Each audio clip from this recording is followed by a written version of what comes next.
sejak kebangkitan ulama bersama pengikut-pengikutnya istiqomah dan setia jaga akidah dan sunnah Rasulullah. Alhamdulillah segala puji baginya ulama bersama pengikut-pengikutnya istiqomah dan setia menjaga agama nusa dan bangsa. Mari kuatkan niat kita, kita bulatkan tekad kita, terus lanjutkan amal kita, mengembangkan hikmah kita. Assalamualaikum warahmatullahi wabarakatuh.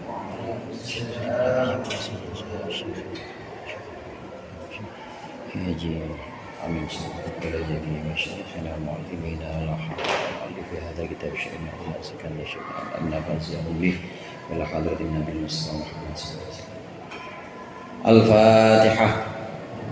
Bismillahirrahmanirrahim. Maliki yaumiddin. Iyyaka na'budu wa iyyaka nasta'in. Ihdinas siratal mustaqim. Siratal ladzina an'amta 'alaihim ghairil maghdubi 'alaihim waladdallin.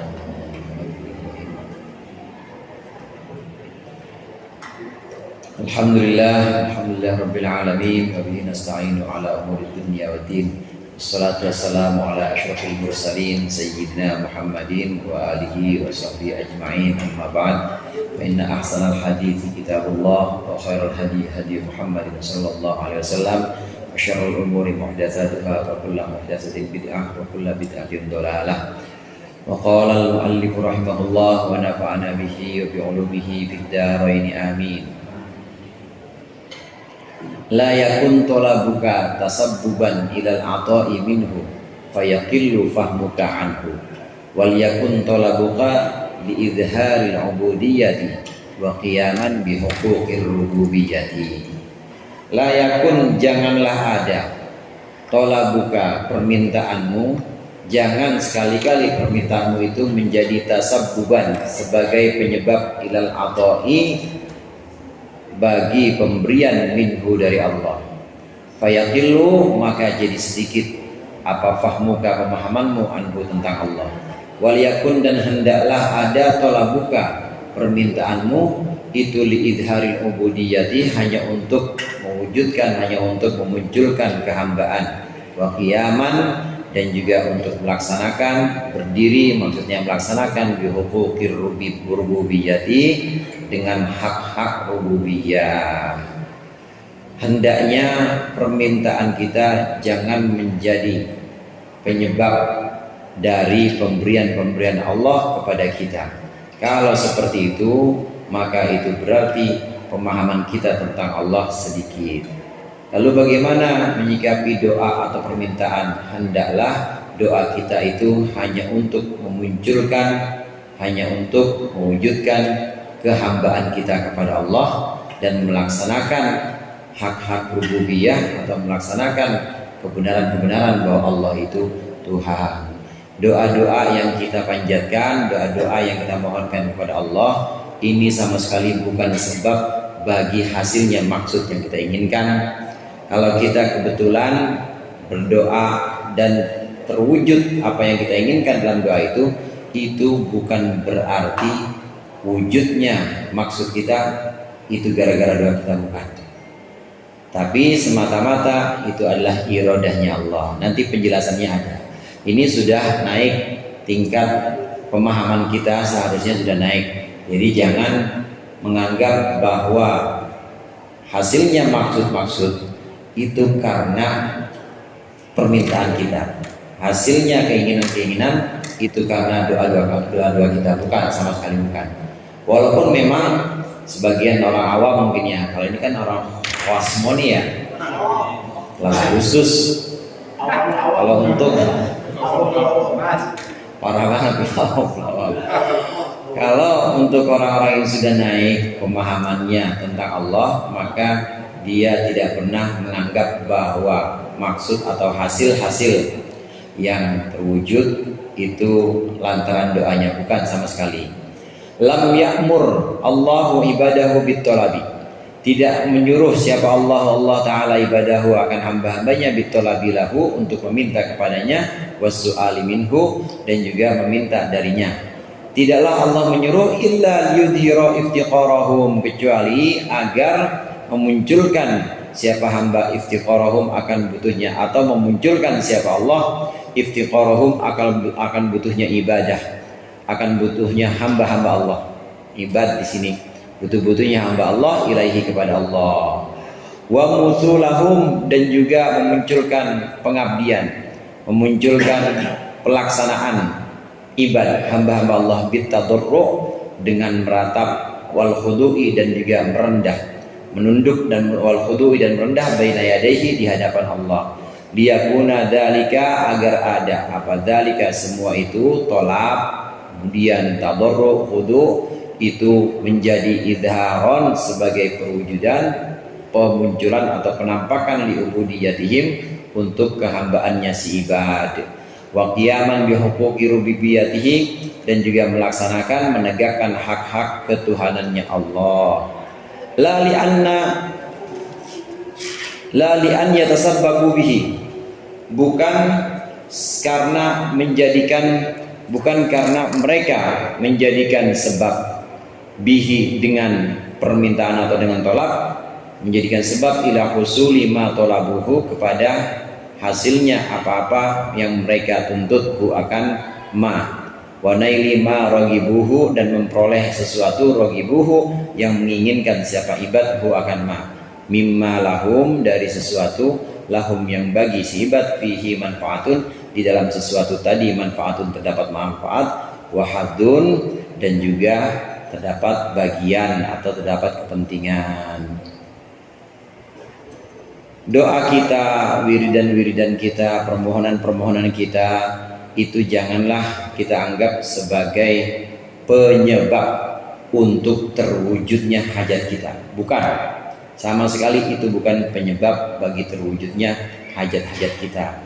Tapi hendaklah saat kita baca surah Waqiah, kita baca surah Mulk, saat kita melaksanakan amalan-amalan atau ibadah-ibadah kayak ngaji ini jangan menganggap ini adalah sebuah sebab yang nanti akan mewujudkan akibat. Akibatnya yang dimaksud di sini adalah hasilnya hajat kita atau kebutuhan kita. Hasilnya maksud kita, jangan semata-mata lakukan itu sebagai wujud kehambaan kita. Disuruh ngaji, ya ngaji. Disuruh doa, ya doa aja pokoknya. Disuruh minta, disuruh baca Al-Quran, atau disuruh wirid sesuatu, wirid aja udah. Jangan menganggap bahwa wirid saya yang menyebabkan hasil maksud, bacaan saya yang menyebabkan terwujud keinginan saya, bukan. Tapi karena Allah memerintah, maka tidaklah Allah menyuruh kita untuk melakukan itu, kecuali supaya terlihat bahwa kita ini menghamba di hadapan Allah. Kita merendah, baca wiridan-wiridan, baca la ilaha illallah, kita baca sholawat. Ini untuk menunjukkan bahwa kita ini butuh kepada Allah. Karena prinsipnya untuk orang-orang sufi atau untuk para salik, para pejalan menuju Allah, ini prinsipnya memang harus banyak menumbuhkan sifat faqah atau sifat butuh pada Allah, bahwa kita nggak bisa apa-apa dan selamanya kita butuh. Ini pemahaman orang-orang arif. Fahum wa huwa fahmul arifin, hadza huwa fahmul arifin. Ini adalah pemahaman orang-orang yang ahli ma'rifat, arif anillahi, yang mengenal Allah Ta'ala. Wa yadullu ala hadzal ma'na, dan menunjukkan atas makna ini sama serupa ma yadhkuruhul muallifu, apa yang disebutkan, yang menyebutkan huwa kan siapa al-muallifu, pengarang, al-ana, sekarang ini. Pemahaman orang ahli ma'rifat, orang arif, bukan hanya sekedar abid saja, tapi orang yang mengenal Allah, maka dia menganggap seluruh ibadahnya, doa-doanya, amalan-amalannya ini adalah kehambaan dia kepada Allah. Wujud bahwa dia menghamba, wujud bahwa dia hamba butuh, dan Allah Tuhan, dan Allah dibutuhkan oleh hambanya. Jadi sebagai satu penegasan kembali kepada tujuan kita. Emang hadirin, tujuan kita kan di sini, wa ma khalaqtul jinna wal insa illa liya'budun. Liya'budun itu yang menyembah, ibadah maksudnya. Ya ibadah bisa lewat ibadah mahdoh seperti sholat, ibadah bisa lewat ngaji, ibadah bisa lewat sedekah. Pokoknya semua itu adalah untuk mewujudkan kehambaan kita. Jangan sedekah kita anggap ini gara-gara sedekah maka rezeki gua berlimpah. Jangan. Kalau gua nggak sedekah berarti nggak berlimpah, enggak. Karena sedekah itu harus diwujudkan sebagai bukti kehambaan kita di hadapan Allah. Allah nyuruh sedekah, ya sedekah. Allah nyuruh ngaji, ya ngaji. Ini yang dimaksud dari perkataan mu'allif di sini. Qala Abu Nasr As-Sarraj radhiyallahu anhu, Sa'altu ba'dul masyayikh. Aku bertanya kepada sebagian guru-guru anid doa tentang doa. Ma wajhuhu li ahli taslimi. Apa alasan atau apa tujuan doa li ahli taslimi wa tafwidi, untuk ahli taslim, ahli orang yang berserah diri, wa tafwidi, dan orang yang pasrah kepada Allah. Faqala, maka berkata ba'dul masyayikh, tad'ullaha ala wajhaini. Engkau berdoa minta Allah kepada Allah ala wajah ini untuk dua tujuan. Ahaduhuma, yang pertama dari dua tujuan itu, turidu bidzalika, engkau menghendaki bidzalika, dengan itu, dengan doa tadi, menghendaki tazinal jawarihi, menghiasi anggota badan al-zahirati, yang zahir, dihiasi bidu'ai, dengan doa.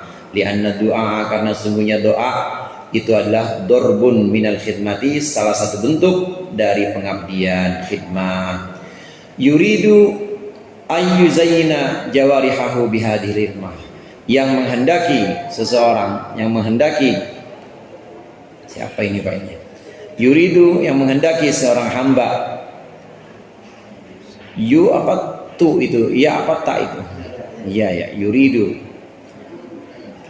Yuridu, menghendaki siapa, ba'dul masyayikh juga bisa, atau abad aja dari hamba. Ayyuzayyina, agar menghiasi seorang hamba, jawarihahu, akan anggota badannya, bihadhi khidmati, dengan pengabdian ini. Wal wajhu tsani, dan bermula tujuan yang kedua dari doa, antadua, hendaklah engkau berdoa itimaron lima amarallahu ta'ala minad doa, melaksanakan perintah, melaksanakan sesuatu, amarallahu, yang memerintahkan siapa Allah Ta'ala akannya, minad doai, yakni doa. Kita berdoa tujuannya itu dua. Ini dari apa yang ditanyakan oleh Abu Nasr As-Sarraj. Kata guru-guru beliau, doa itu untuk dua tujuan. Yang pertama adalah menghiasi anggota badan kita, ya lisan, ya mata kita, ya semua ketundukan kita, badan kita ini tunduk, ini khusyuk di hadapan Allah, menghiasi badan kita dengan khidmah ini, dengan pengabdian ini pada Allah. Karena orang doa itu badannya, anggota tubuhnya ini pasti anggota tubuh yang merendah kepada Allah. Apalagi doanya diucapkan ketika sujud. Untuk orang-orang ahlu taslim wa tafwid, orang-orang yang memang pasrah, orang-orang yang memang berserah diri kepada Allah, dia nggak perlu mengubah kondisi sekarang. Dia merasa tidak perlu ada perubahan. Ya Allah tempatkan di sini, ditetapkannya jadi guru, ya gajinya sebulan paling 7 juta. Terus ngaji juga, ya paling ngaji kecil-kecilan lah, kalau ada maulid ada gede dikit. Itu ditetapkan di situ, nggak mau pindah, dan nggak pernah sedikit pun minta sama Allah, ya Allah pindahin, naikin ke jam di sini aja, nggak. Kalau alut taslim wa tafwid nggak pernah minta buat pindah pada kondisi yang Allah sedang jalankan pada dia, nggak pernah dia minta. Tapi apakah alut taslim wa tafwid berdoa? Doa tetap. Lalu untuk apa mereka berdoa? Orang-orang yang sudah pasrah, berserah diri, udah ridho, udah nggak pernah pengen pindah selain pada kondisi yang sudah Allah pilihkan. Buat apa mereka berdoa? Untuk dua tujuan. Yang pertama, untuk menghiasi anggota badannya dengan tadarru, dengan kerendahan. Seluruh anggota badannya dihiasi dengan kerendahan di hadapan Allah. Dan yang kedua, melaksanakan perintah Allah. Kan Allah perintah, ud'uni astajib lakum, doa kepadaku, astajib lakum, maka aku akan berikan jawaban. Itu perintah Allah, doa. Jadi bagaimana kalau masalah perintah? Ya pahala, ibadah. Agama itu cuma dua, tarkul manhiyat wa fi'lul ma'murat, udah itu doang. Agama itu meninggalkan yang dilarang dan melaksanakan yang diperintah. Doa perintah, ya laksanakan. Berarti itu perintah agama.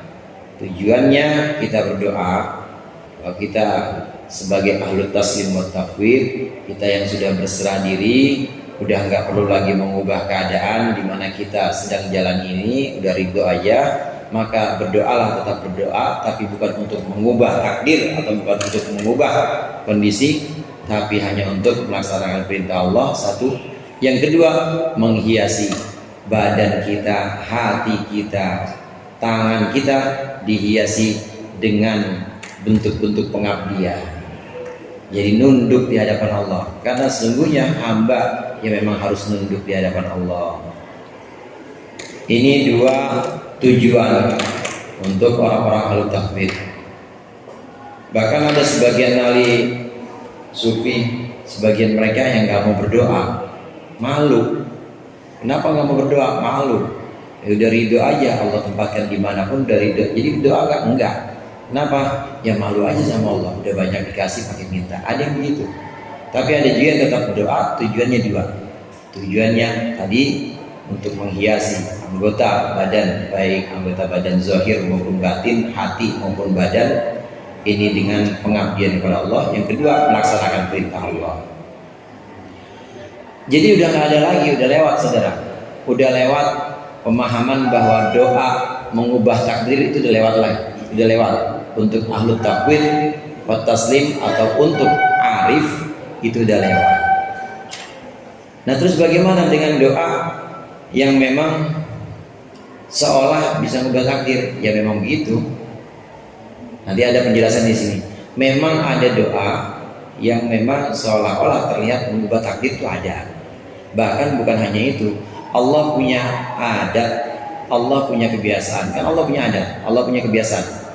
Kalau dalam Al-Quran itu Allah punya kebiasaan, setelah menyebutkan sifat-sifat orang kafir, setelahnya Allah sebutkan sifat-sifat orang mukmin, menyebutkan sifat-sifat balasan untuk orang kafir neraka, setelahnya itu Allah sebutkan surga. Itu kebiasaan-kebiasaan Allah. Termasuk kebiasaan-kebiasaan Allah itu memberlakukan hukum atau memberlakukan ketetapan-ketetapannya pada sesuatu. Adatullah, kebiasaan Allah, kebiasaan Allah yang kadang-kadang disebut dengan sunnatullah. Kebiasaan Allah, api itu membakar, betul apa enggak? Api membakar. Ya udah, jadi kalau ada api di sampingnya ada kapas, ya terbakar. Terus apakah yang membakar itu api, membakar kapas? Yang membakar kapas bukan api sebenarnya. Yang membakar kapas itu pada hakikatnya Allah yang membakar, dan Allah memberlakukan kebiasaan itu, bahwa api punya sifat membakar. Api punya sifat membakar. Jadi sebagai upaya untuk merawat tauhid kita, saat kita melihat kejadian ini, maka kapas terbakar dengan izin Allah, karena Allah punya kebiasaan atau punya adat bahwa api itu umumnya membakar. Boleh nggak Allah membalikkan adat itu? Boleh. Namanya khariq lil adat. Nabi Ibrahim nggak mempan dibakar. Begitu juga air. Air itu kan sifatnya cair, namanya air. Sifatnya cair. Allah menerapkan dan memberlakukan ini, memberlakukan bahwa sifatnya air, cair. Jadi dipotong, ya nggak bisa, namanya cair, nyatu lagi, potong, nyatu lagi. Kebiasaan Allah umumnya adat atau kebiasaan Allah memberikan sifat ini. Jadi ada air, dan Allah ciptakan lagi sifat lain. Jadi bukan berarti sifat basah atau sifat cair ini harus nempel ke air, enggak. Tapi Allah menciptakan hal lain yang dalam akal kita beriringan seolah. Tapi satu waktu Allah bisa membalik adat itu, namanya khariq lil ada. Nabi Musa belah laut, dipotong-potong beneran itu, nggak nyambung lagi. Begitu udah sampai di sono, udah sampai di pantai sono, pukul Musa, pukul lagi, nyambung lagi udah. Nah, itu khariqil ada. Allah punya kebiasaan. Demikian juga air, api, obat. Masih banyak yang ngeboat sini. Panadol lagi. Yang mana udah tanggal 27. Peleter udah telepon mulu. Ya Allah, puyeng banget rasanya, minum lagi Panadol. Yang menyembuhkan pusing kelihatannya memang Panadol, tapi sebenarnya hakikatnya bukan. Allah memberlakukan kebiasaan itu. Allah memberlakukan kebiasaan, biasanya adat, obat, air, kemudian api, bahkan huruf-huruf, saudara. Huruf-huruf tertentu itu punya kekuatan, dan itu ada ilmunya. Misalnya ditulis kaf, ya, ain, shad, sampingnya ha, mim, ain, sin, qaf, kemudian sampingnya ditulis kata-kata tertentu. Emang adatnya atau kebiasaannya, memang huruf itu punya kekuatan. Allah ciptakan itu. Adatnya, kebiasaannya seperti itu.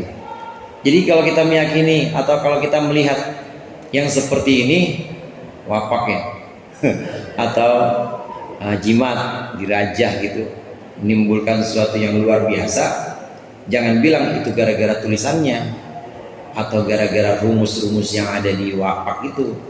Tapi itu adat Allah, itu adalah kebiasaan Allah yang memang sedang Allah berlakukan, yang Allah berlakukan pada huruf.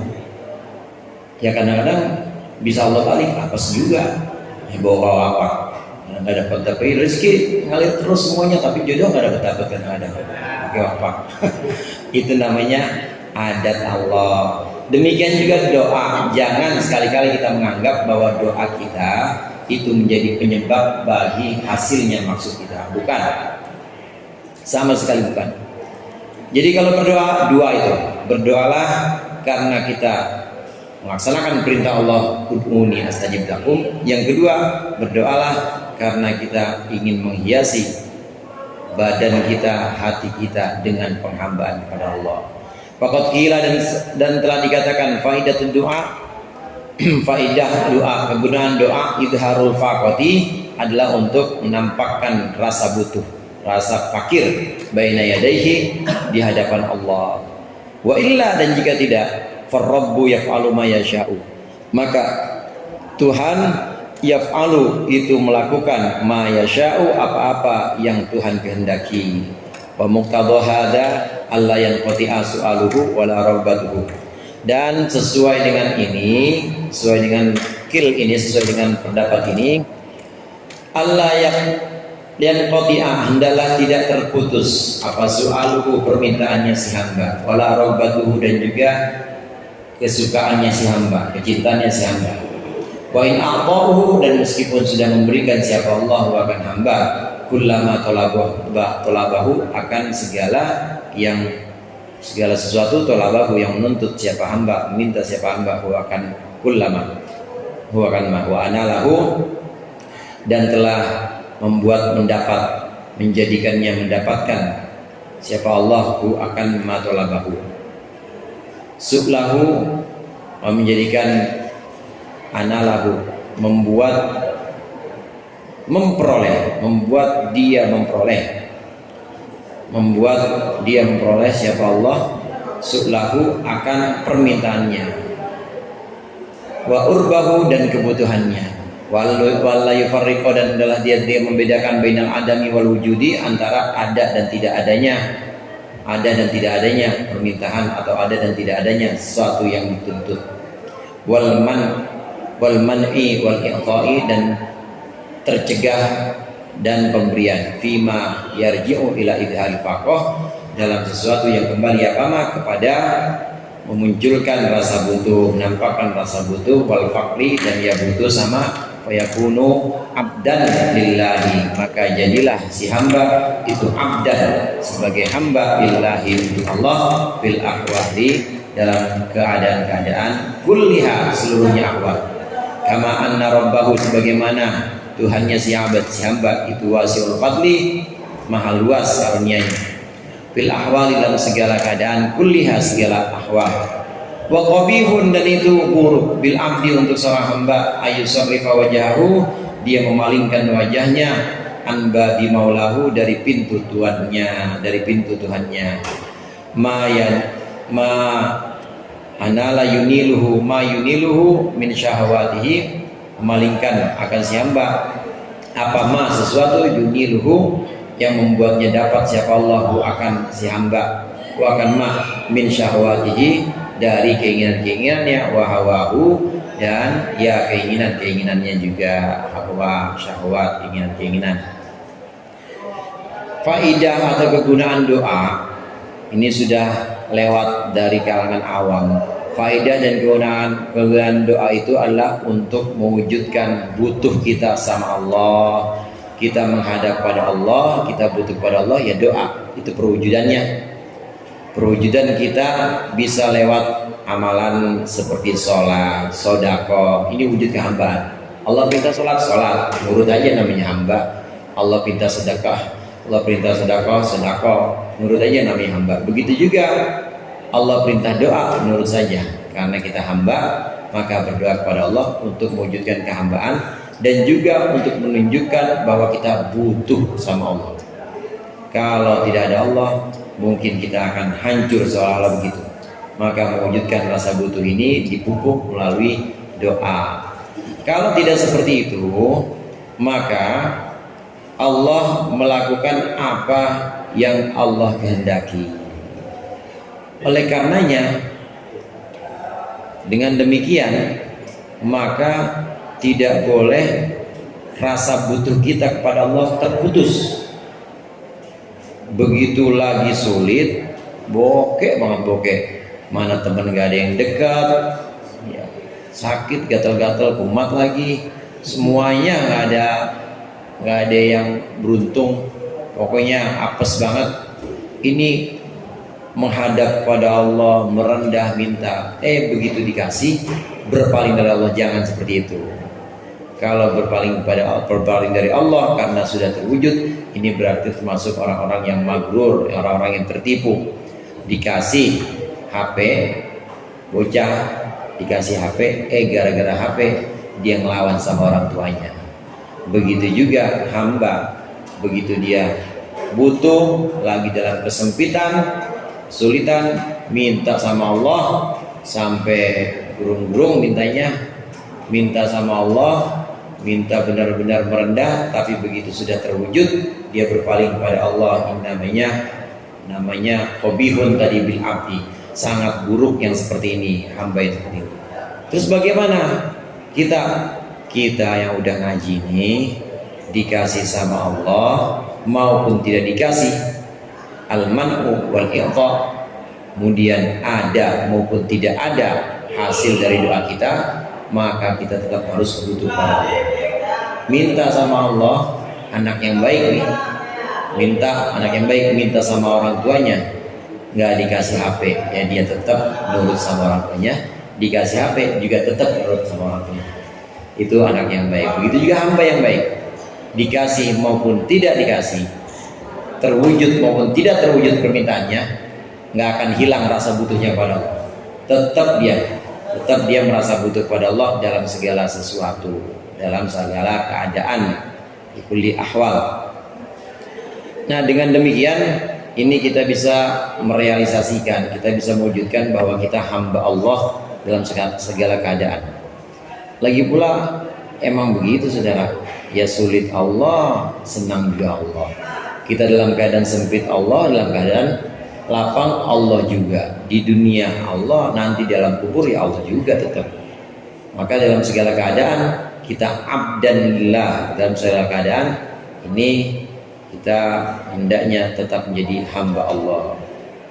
Jangan kepleset, bukan jadi hamba Allah, malah jadi hamba pemberiannya Allah. Dikasih apa nih? Dikasih jabatan, jadi hamba jabatan, lupa sama Allah. Dikasih harta, jadi hambanya harta. Bocah tadi bukan bakti atau bukan nurut sama orang tuanya, tapi dia malah nurut sama HP. Kapan aja itu pantengin HP-nya. Itu bukti kehambaan kita dalam segala keadaan, itu harus hamba kepada Allah, butuh kepada Allah. Qala Sayyidi Abdul Hasan radhiyallahu anhu, la yakun hammuka bidu'aika al-dhafara biqada'i hajatika. Berkata Sayyid Abdul Hasan Syadzili radhiyallahu anhu, janganlah ada apa hammuka, maksudmu, janganlah maksudmu itu menjadi bidu'aika, dengan doamu, janganlah maksud doamu itu menjadi al-dhafara, kemenangan, biqada'i hajatika, untuk terbayarnya atau untuk terlaksananya kebutuhanmu. Fatakuna mahjuban, maka jadi sebab engkau menjadi mahjuban, terhalang dari Allah. Wal yakun, dan hendalah ada apa hammuka, maksudmu, maksudnya maksud dalam doa, hendalah munajata maulaka, bermunajat kepada Tuhanmu, bisik-bisik kepada Tuhanmu.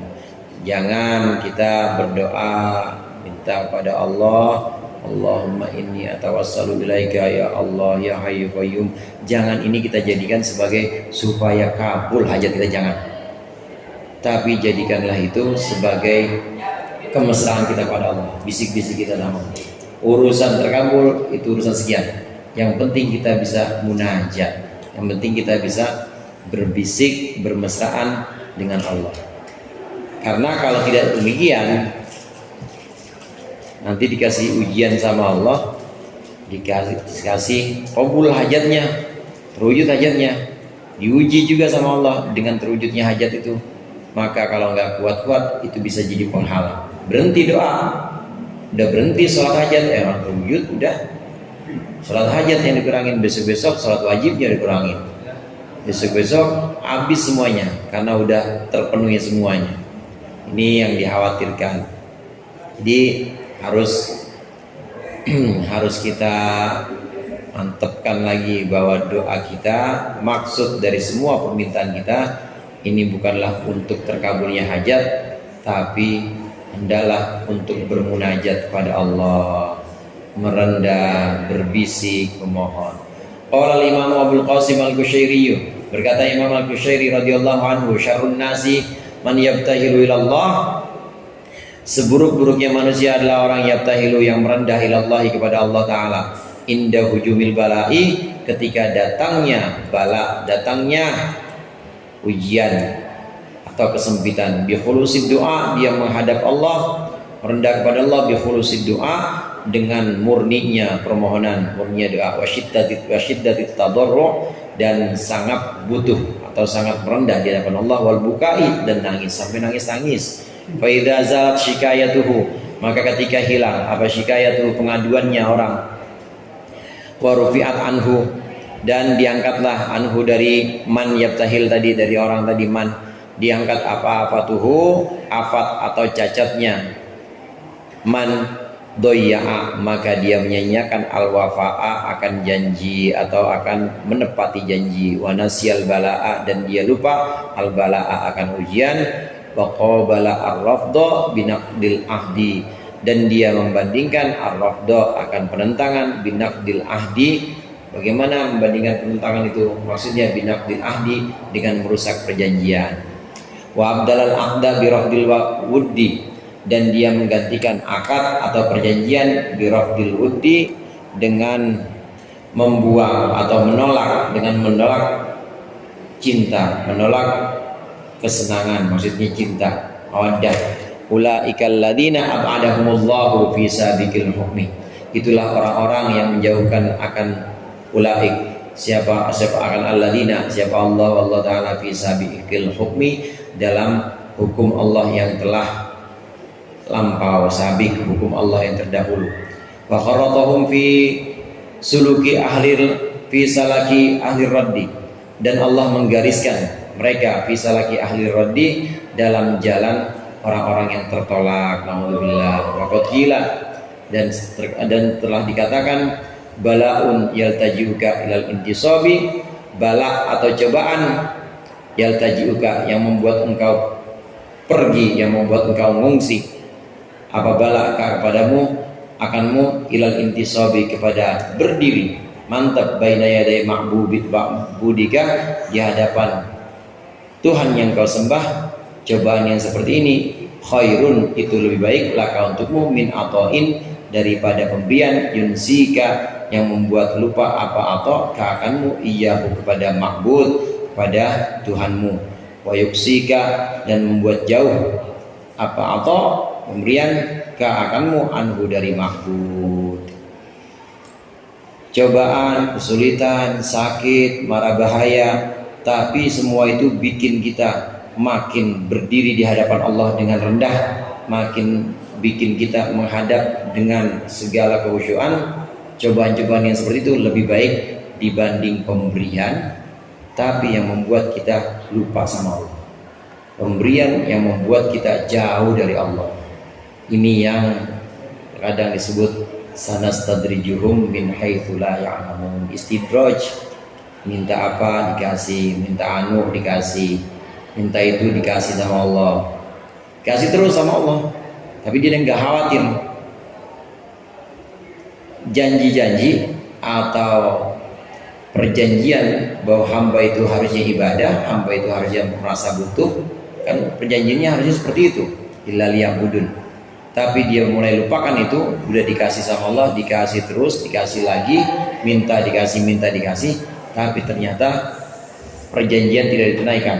Sholatnya kagak, puasanya boro-boro. Nah, makin jauh dia sama Allah, itu namanya pemberian yang membuat dia lupa kepada Allah, membuat dia makin jauh kepada Allah. Ini yang namanya istidraj. Alhamdulillah. Ini yang begini ngeri, saudara.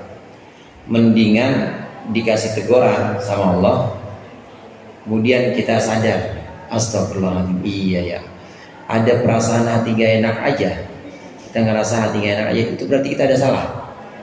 Ini perasaan hati gak enak aja, banyakin aja istighfar sama selawat. Ini pasti ada yang salah nih. Astagfirullahaladzim, astagfirullah. Selawat aja, sallallahu alaihi wasallam. Karena selawat itu juga bisa menurunkan rahmat Allah, menurunkan maghfirah Allah juga. Kalau disebut walladzi yusalli alaikum wa malaikatuhu, itu malaikat berselawat kepada kita, maksudnya memohonkan ampunan. Berarti ampunan Allah turun juga kepada orang yang berselawat. Orang yang berselawat didoakan malaikat maghfirah. Ada perasaan gak enak aja dalam hati, gak enak banget nih rasanya, perasaan gak enak, itu berarti ada salah.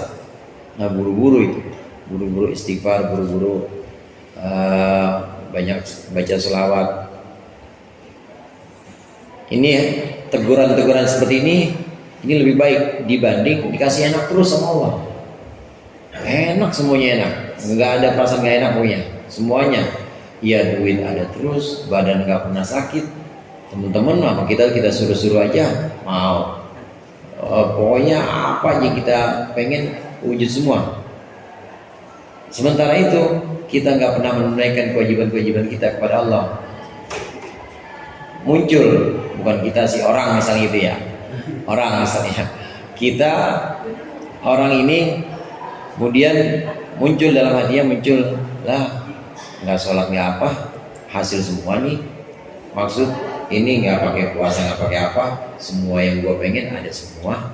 Dia mulai tinggalin itu kewajiban-kewajiban, terus ngerasa ternyata fine-fine aja, nggak ada apa-apa kok. Mana yang katanya dijanjikan tadi itu, terus makin lama makin jauh. Ini yang bahaya ini. Sanastadrijuhum min haitsu la ya'lamun, dari sisi, dari satu arah yang kita nggak sadar, atau orang nggak sadar, itu bahaya sekali. Mendingan ditegur sekalian, teguran-teguran kecil seperti nggak enak hati, atau teguran yang lebih besar lagi dibanding itu, kayak musibah, itu lebih baik. Musibah ini ya musibah yang terus membuat kita dekat kepada Allah, ini lebih baik dibanding pemberian yang membuat kita lupa kepada Allah. Alhamdulillah. Kaifa yakunu talabukal lahiku sababan fi ataihi sabiq. Makalah berikutnya, kaifa yakunu, bagaimana ada apa talabuka, permintaanmu, allahiku, yang menyusul, itu sababan, menjadi sebab, penyebab maksudnya, fi ataihi, bagi pemberian Allah, as-sabiqi, yang terdahulu. Bagaimana mungkin permintaan kita yang menyusul ini menjadi sebab bagi pemberian Allah yang terdahulu? Pemberian Allah itu sifatnya sabit. Sabit itu terdahulu, lahik, nyusul. Jadi yang duluan yang sabik. Yang duluan itu yang sabik. Lahik dia nyusul. Pemberian Allah itu sifatnya sabik. Allah sudah memberi, termasuk ini sudah memberi, termasuk kita datang ke sini ngaji, ada seorang ustadz sholat, ada santri baca Quran, itu udah pemberian Allah. Allah sudah memberikan itu, sifatnya sabik. Nah, bagaimana mungkin yang sabik ini, yang terdahulu ini didahului oleh yang lahir? Bagaimana mungkin yang sifatnya terdahulu ini disebabkan oleh yang sifatnya menyusul? Ada anak jadi penyebab bapaknya, mungkin nggak tuh? Bapak kan sabik, bapak sabik, anak lahir, anak nyusul, baru ada anak kalau udah ada bapaknya. Bagaimana mungkin seorang anak ini jadi penyebab bapaknya? Nggak mungkin. Bagaimana mungkin sebuah doa yang sifatnya ini lahik menyusul ini menjadi penyebab bagi terwujudnya satu keinginan? Nggak mungkin. Doa itu aja sebuah pemberian Allah. Doa itu aja sebuah iradah yang Allah tetapkan kepada hamba itu. Penjelasannya berikut ini. Hada dalilun akhar. Ini adalah bukti lain alama dzakarahu, atas apa-apa yang menuturkan siapa musannif akan mah. Wa huwa, yaitu anna husulama talabahu, bahwa sungguhnya hasilnya sesuatu yang menuntut hu akan mah siapa dai, orang yang berdoa itu. Kenapa? Oh, kelewat ya. Oh, hada dalilun, ya lewat satu makalah ini. Hada dalilun, ini adalah petunjuk ala nafi sababiyati, atas tidak adanya kausalitas sababiyah itu, sebab akibat al-madhkurati yang disebutkan. Lianna ma talabahul abdu, karena sesungguhnya sesuatu talabahu yang menuntut hu akan siapa abdu hamba, itu amrun sabikun, adalah perkara yang terdahulu fil azali, di zaman azali. Takdiruhu, takdirnya Allah, ketetapannya Allah. Wa talabuhu, dan permintaannya si hamba itu amrun lahikun, adalah perkara yang menyusul. Fima la yuzalu, dalam sesuatu yang tidak dihilangkan.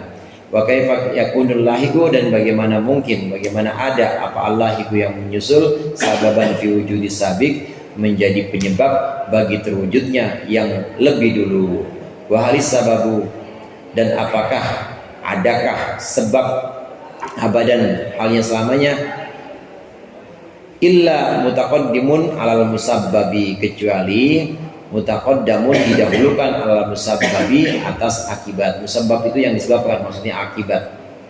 Tidaklah sebab kecuali dia didahulukan atas akibatnya. Selamanya yang namanya sebab itu pasti didahulukan. Nggak mungkin akibat dulu baru sebab, nggak mungkin. Pasti sebab dulu baru akibat. Demikian juga permintaan kita, doa-doa kita yang kita panjatkan kepada Allah, ini sifatnya menyusul, kan baru doa kita itu. Sedangkan pemberian Allah ini sifatnya azali. Pemberian Allah sifatnya ini sejak dulu, sabik sejak dulu. Bagaimana mungkin yang terdahulu ini disebabkan oleh yang datang belakangan? Seperti tadi, bagaimana mungkin bapak disebabkan oleh anak? Nggak mungkin. Jalla hukmul azali, Jalla maha agung apa hukmul azali, hukum azali. Ada yundofa ilal ilali, bahwa dia digabungkan ilal ilali, kepada ilat-ilat, kepada sebab-sebab. Hada dalilul akhar, ini adalah petunjuk lain, bukti lain, alama dzakarahu, atas apa yang dikatakan oleh muallif. Wa huwa, bahwasannya anna husula matalabahu, bahwa sungguhnya hasil sesuatu yang menuntut hu akan siapa dai, orang yang berdoa, itu hukmun minallahi ta'ala, adalah ketetapan dari Allah ta'ala, fil azali, dalam alam azali. Fala yakunu sababuhu, maka tidak ada apa sababuhu, sebabnya. Sebabnya ma talabahu, itu ad-du'a adalah doa, was-su'ala dan permintaan. Lian ahkam Allah Ta'ala, karena sungguhnya hukum Allah Ta'ala itu tajillu an ayyundafa, itu agung apa ahkam an yundafa, untuk digabungkan ila illatin kepada sebab, au sababin atau sebab, min kibali annalahul iradah al-mutlaqah, dari sisi bahwa sungguhnya bagi Allah al-iradat al-mutlaqata, ada kehendak yang mutlak, wal masyiatan nafidata, dan ada yang sama kehendak an-nafidata yang sifatnya berlangsung terus. Fasanuhu illatun likulli syai'in, fasanuhu maka perbuatan Allah itu illatun likulli syai'in, menjadi sebab bagi segala sesuatu. Wala illata li sun'ihi, dan tidak ada sebab li sun'ihi untuk perbuatan Allah. Kama qala al-arifun al-muhaqqiqun, sebagaimana keterangan yang dikatakan oleh al-arifun muhaqqiqun, orang-orang arif yang ahli hakikat. Hukum-hukum Allah yang azali itu tidak mungkin digabungkan atau dinisbatkan kepada ilat-ilat. Tidak akan mungkin digabungkan kepada ilat-ilat. Tidak ada seperti ini, saudara. Hukum-hukum Allah itu tidak mungkin digabungkan pada ilat-ilat. Dalam azali, yang dimaksud dengan azali di sini adalah ilmullah, pengetahuan Allah. Pengetahuan Allah itu sifatnya azali, dan pengetahuan Allah ini tidak bisa disebabkan oleh apapun. Ada orang dia miskin, kerja keras, tambah doa lagi, kemudian dari miskin karena doa dan kerjanya dia jadi kaya. Ini kalau dilihat dari kacamata kita manusia, ini kelihatannya seperti ada sebab dia kerja, doa, maka jadi kaya. Tapi dalam azali, dalam ilmunya Allah, itu tidak ada sebab akibat itu. Ilmunya Allah itu tidak berubah. Jadi kayanya orang itu bukan disebabkan oleh kerjanya dan doanya, bukan. Tapi oleh apa? Oleh pemberian Allah semata. Cuma kita ngelihatnya seolah-olah itu berurutan. Sekarang saya tanya, ada nggak orang miskin yang kerja juga, doa juga, tapi tetap miskin? Ada juga. Banyak. Itu menunjukkan bahwa nafis tadi ada, bahwa ini adalah nafil illah atau nafis sabab. Ini menafikan sababiyah, menafikan kausalitas. Sebenarnya nggak ada kausalitas itu. Cuma akal kita menghukumi biasanya. Biasanya itu adat yang tadi saya sebut adat. Biasanya ini kalau kerja berdoa kaya. Tapi ada juga yang begitu. Ada juga yang tetap biasanya kalau A ditambah A, ya berarti 2A gitu ya misalnya. Ini yang sifatnya kebiasaan-kebiasaan. Hukum akal kita menghukumi seperti itu. Jadi adanya 2A karena apa? Ya karena A ditambah A. Seolah-olah seperti itu. Tapi tidak bisa kita tetapkan bahwa penyebab dari 2A ini adalah A tambah A. Tapi apa? Semata-mata itu adalah iradah mutlaknya Allah dan kehendaknya Allah yang sifatnya azali. Ini memang pembicaraan tentang takdir. Takdir itu ada yang mubram dan ada yang muallaq. Takdir yang mubram itu apa? Yang nggak bisa berubah. Apa contohnya? Di antaranya takdir mubram itu lahir dari bapak anu. Nggak bisa diubah itu. Nggak bisa kita milih, ya Allah saya pengen lahir dari keturunan Nabi Muhammad. Nggak bisa. Mau doa kayak gimana juga nggak bisa itu. Namanya takdir mubram itu. Nggak bisa diubah. Terus lahir di mana? Minta sama Allah, ya Allah saya minta andai bisa dibalik, ya Allah saya minta balik saya lahirnya di depan Ka'bah aja. Nggak bisa, udah. Namanya takdir mubram. Takdir mubrom. Nah selebihnya bagaimana? Selebihnya mu'allaq. Jadi banyakkan mana mubrom mu'allaq kira-kira saudara? Banyakkan mu'allaq. Termasuk rizki, ajal, umur orang, dan juga jodoh satu soy. Itu mu'allaq tetap semuanya. Semuanya mu'allaq. Jadi takdir itu lebih banyak yang mu'allaq, apalagi pada kacamata kita, perspektif manusia itu tetap semua takdir itu mu'allaq. Kecuali yang tadi saya sebutin, lahir dari bapak yang anu itu mubrom, tuh lahir di tempat ini udah nggak bisa, namanya udah terjadi, namanya itu mubrom. Tapi selebihnya itu semuanya mu'allaq. Pada kacamata manusia maka itu disebut dengan takdir mu'allaq semuanya. Bagaimana dengan takdir mubrom yang sifatnya tidak berubah? Takdir mubrom yang sifatnya tidak berubah itu tadi sempat saya singgung, itu yang ada pada ilmunya Allah. Karena kalau dalam ilmunya Allah, dalam pengetahuan Allah sesuatu berubah, itu berarti ada sesuatu yang tidak diketahui oleh Allah. Kalau ada sesuatu yang tidak diketahui oleh Allah berarti Allah kurang sempurna, mustahil. Jadi bagaimana Allah tahu semuanya? Ada santri, dia itu bodoh, belajar, pindah pondok sini 6 tahun nggak dapat apa-apa, pindah lagi sana 6 tahun nggak dapat apa-apa, terus pindah lagi sana 6 tahun nggak dapat apa-apa lagi. Berapa tahun itu? 6 kali 3 ya, itu 18 tahun nggak dapat apa-apa. Nah kemudian dia doa ketemu sama kiai, tiba-tiba futuh, dibuka semuanya itu yang dulu dia pelajarin itu langsung paham. Itu dia baca sebentar langsung pahami semua, dia bisa paham semuanya. Ini dalam ilmu yang Allah semuanya mubrom, tidak ada yang mu'allaq. Jadi Allah tahu ini anak 6 tahun di sini, 6 tahun di sini, 6 tahun di sini, nanti akan ke sini ketemu sama kiai ini, semuanya mubrom. Itu semua pengetahuan itu semuanya udah nyata dan nggak berubah dalam pengetahuan Allah. Tapi dalam pengetahuan malaikat, dalam perspektif malaikat ini bisa melihat yang mubrom, bisa melihat yang mu'allaq. Kadangkala dia melihat takdir untuk seorang anak manusia, si santri tadi ini, kadangkala itu untuk malaikat disebut sebagai takdir mubrom, kelihatan jalannya ke sini, kelihatan. Jadi nggak berubah, ya begitu nanti akhirnya. Tapi kadangkala mu'allaq juga. Nah mu'allaqnya di sini dirahasiakan oleh Allah. Dia akan ngapain? Pernah satu waktu itu ada orang, ini zaman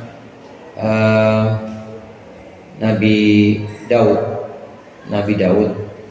Ini ada santrinya lah, orang yang sering ngikutin Nabi Daud gitu ya.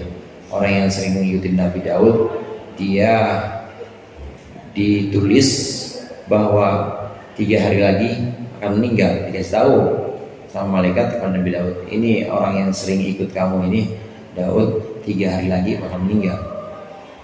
Dititenin sama Nabi Daud, benar gak nih?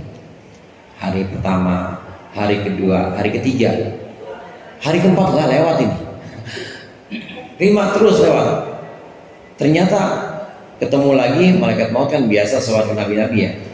Kalau Ustaz ini disuarain malaikat maut gimana itu? Mau soal apa mau nyabut? Tanyain. Soal sampai Nabi Daud tanya, itu si fulan yang biasa ikut saya, masih sampai sekarang masih sehat-sehat aja. Di hari ketiga Daud dia sedekah, dan kemudian Allah perintahkan saya untuk menghapus catatan itu. Ada malaikat yang ada catatan yang di sisi malaikat itu taunya itu mubrom, seolah-olah mubrom, tapi sebenarnya itu mu'allaq, digantungkan oleh apa? Digantungkan oleh sedekah, digantungkan oleh kesungguhan atau usaha seseorang, digantungkan oleh doa. Ada yang seperti itu. Malaikat nggak tahu, jadi kayak orang kecelek, taunya begini, ternyata berubah. Nah itu ada pada perspektif atau pandangan malaikat. Pandangan malaikat masih seperti itu. Masih kadangkala ada yang tidak diketahui oleh malaikat. Jadi kadangkala sifatnya mu'alaq dalam pengetahuan malaikat. Tapi ada juga yang terang nyata. Oh, ini ujungnya sini nih, ujungnya ada. Tapi ada juga yang disembunyikan dan sifatnya mu'alaq. Taluknya, gantungannya, malaikat nggak tahu. Ada yang seperti itu, seperti digantungkan dengan sedekah, kayak tadi catatan tadi, atau cerita-cerita, banyak cerita-cerita yang lantaran silaturahim dipanjangkan umurnya. Itu betul. Malaikat tahunya umurnya 60, tapi ternyata lebih.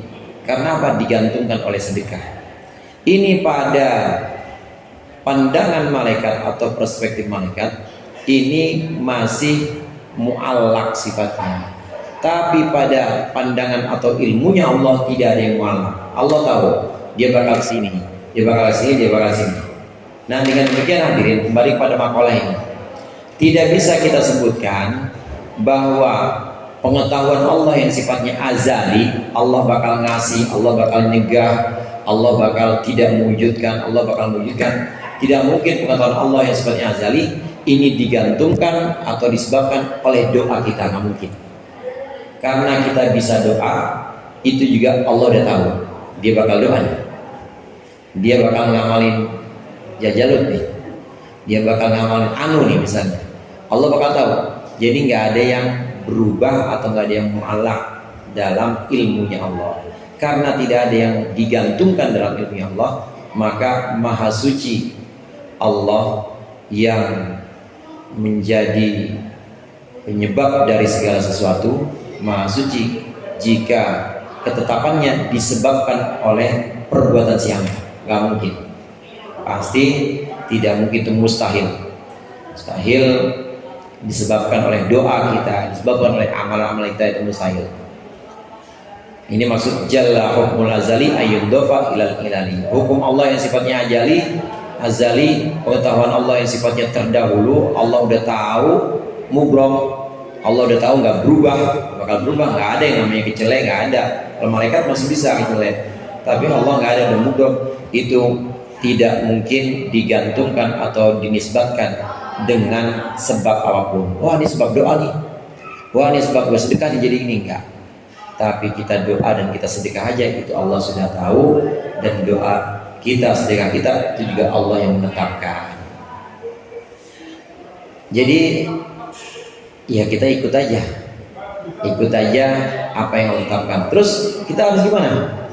Pokoknya kalau pada pandangan manusia semua mu'allaq, kecuali yang udah terjadi.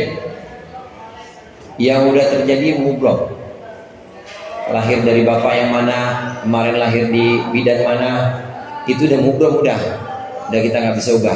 Tapi yang belum terjadi semua masih mu'allaq. Maka Rasulullah bilang, i'malu kullun muyassarun lima khuliqalah. Pokoknya berbuatlah dan segalanya itu akan Allah permudah sesuai dengan titahnya atau sesuai dengan khuliq atau sesuai dengan tujuan dia diciptakan. Sesuai dengan tujuan dia diciptakan. Kalau orang berbuat banyak kebaikan, insya Allah dia diciptakan untuk kebaikan. Artinya nanti akibatnya akan akibat baik. Kalau orang diciptakan, kalau orang berbuat banyak, bergelut dengan ilmu, maka Allah ciptakan dia untuk alim. Kalau orang banyak berbuat untuk sedekah, maka Allah ciptakan dia jadi orang yang mulia atau orang yang murah memberikan, dan seterusnya. Kullun muyassarun lima khuliqalah. Segala sesuatu itu akan Allah permudah sesuai dengan tujuannya. Jadi kita hanya bisa membaca ini tadi, kullun muyassarun lima khuliqalah. Kalau kita banyak berbuat baik, insya Allah baik. Sebaliknya begitu juga, kalau kita berbuat buruk, maka ujungnya juga buruk nanti. Alhamdulillah. Allah memudahkan sesuatu, segalanya Allah mudahkan untuk tujuan penciptaan itu. Inayatuhu fika la li syai'in minka wa inna kunta hina wajahatka inayatuhu wa qabalatka inayatuhu. lam yakun fi azalihi ikhlasu a'malin wala wujuda wala wujudu ahwalin bal yakun hunaka illa mahdul ifdal wa 'azimin nawal.